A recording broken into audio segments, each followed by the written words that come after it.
Buenos días, amantes de los mitos y las religiones antiguas. Me hago nombrar el Chichimeco.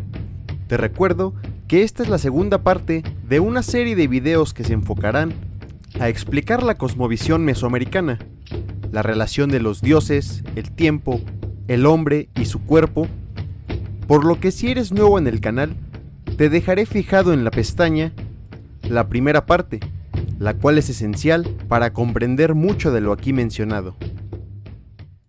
Antes de iniciar, hay que hacer una pequeña aclaración, ya que, para comprender la ideología que giraba en torno al cuerpo del ser humano, es necesario conocer una gran cantidad de conceptos, todos ellos provenientes del náhuatl, aunque en otros casos se encuentran palabras en el resto de los idiomas con significados similares, haciendo alusión a las mismas creencias o a este sistema de pensamiento con el cual se daba inteligibilidad al mundo y por sobre todo al hombre que habitaba en este. La manera en que este era nombrado era Tlacat, palabra con que se designaba genéricamente a la humanidad. El significado literal de Tlacat es el disminuido. Esto, a primeras luces, nos daría a entender que el hombre no es un ser perfecto y que la disminución de sus capacidades debe haberse dado en algún punto de los mitos o la historia.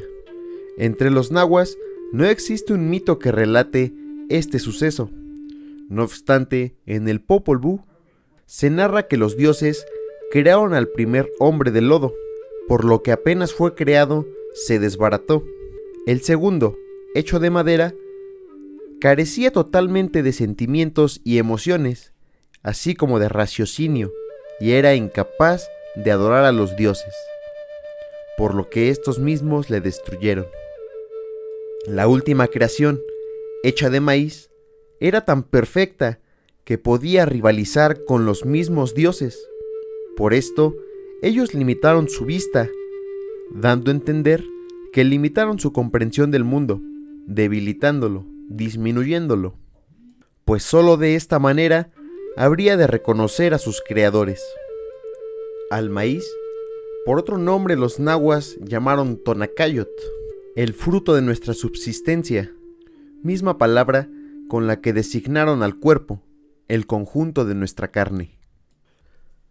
Nuevamente, entre los nahuas no existe referencia a este mito.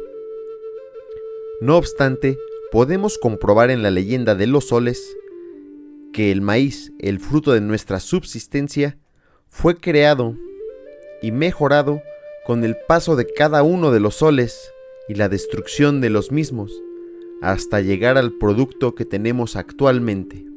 De esta forma, ligando el maíz a la humanidad actual. El cuerpo humano tenía como centro el ombligo. Se creía que desde él se transmitían diferentes fuerzas que hacían posible la vida humana. De ahí la creencia de que el cordón umbilical cortado al niño recién nacido debía ser enterrado en el campo de batalla para que esta energía se transmitiese a él y fuese un guerrero por excelencia, así como el cordón umbilical de la mujer era enterrado en el hogar, junto a algunos instrumentos para el hilado. La parte superior del cuerpo humano era nombrada Tlactli y la inferior Tlalchi. Esto vendría a reflejar en el cuerpo humano aquella misma división cósmica que se hizo del Zipactli. Esta división de lo que está arriba y de lo que está abajo también sirvió para designar los papeles de los supremos gobernantes. El Tlactoque se consideraba cercano a los dioses celestiales, mientras el Cihuacóatl cercano a los dioses del inframundo. En Cholula, estos conceptos se mantuvieron mucho más puros, ya que allí los supremos sacerdotes se nombraban Tlaquiach y Tlalchiac, recordando este principio divino. Además, el cuerpo humano tenía 3 sitios sobresalientes: la cabeza, nombrada Tzontecomac o Ilhuicat, hacía referencia a esta unión entre este órgano y lo cósmico, lo divino. Los nahuas consideraban que la cabeza era el sitio del raciocinio, ya que aquí se encontraban los sentidos que permitían el conocimiento del mundo. El primero de ellos era nombrado Tlacaquilistli, el sentido del oído. Para los nahuas, el tener un buen oído era sinónimo de aquel que era bien entendido, por lo que Tlacaquilistli fue un sinónimo de aquel que era bien entendido. Además, en la cabeza estaba el Totlahuelmoltía, nuestro saboreador, el Totlanecuiaya, nuestro oledor de las cosas, y el Tlachialistli para poder observarlas. El segundo sitio sobresaliente del cuerpo humano era el corazón, ligado a la conciencia, la interiorización de las cosas, la sensibilidad y el pensamiento. También era un punto que administraba y distribuía las energías vitales necesarias para la existencia. Si bien es discutible que los nahuas concibieran el corazón como punto de distribución sanguínea, llamaron al conjunto de nervios, ligamentos, tendones y vasos sanguíneos de esta manera: Tlalhuat y Tetecuica, o latido de los nervios, pues pensaban que este enramado era lo que mantenía unido al cuerpo y todas sus partes.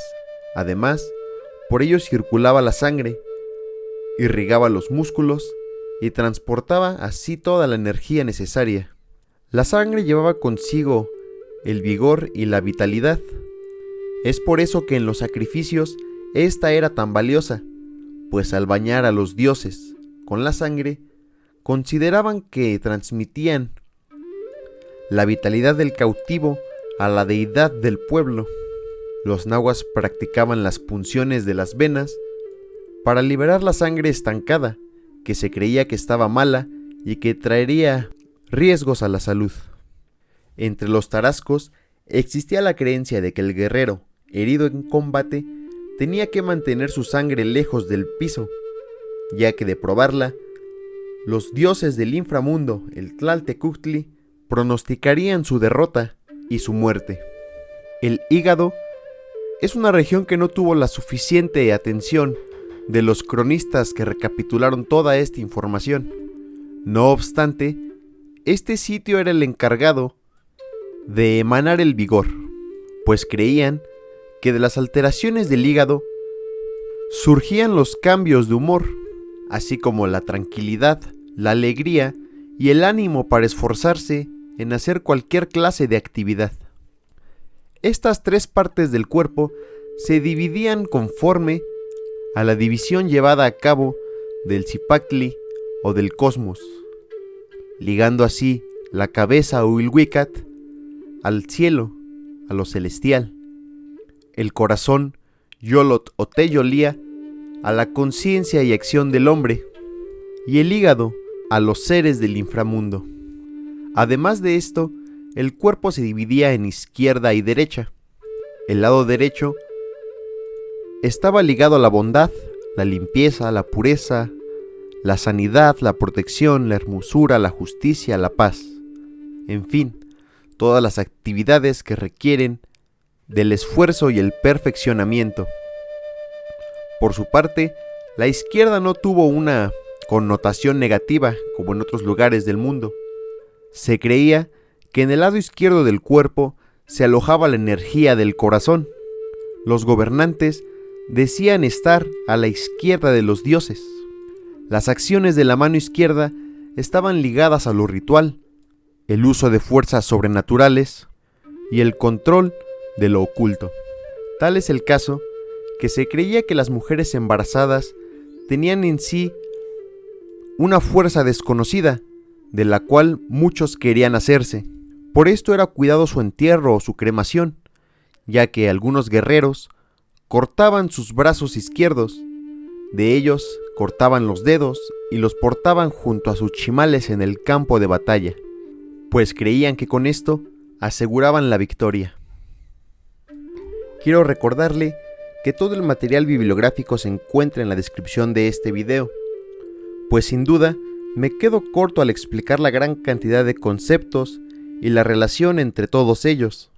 Por ejemplo, el Tetlatecuaca, los realizadores de nuestra voluntad, nombres dados a las manos y a la boca, pues tanto en el actuar y el hablar transformamos el mundo.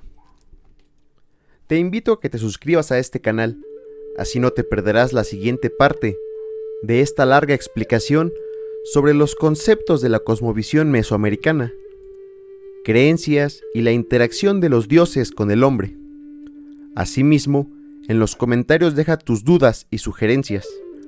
Pásate también por Facebook, comparto contenido similar. Yo soy el Chichimeco y te espero en el próximo video.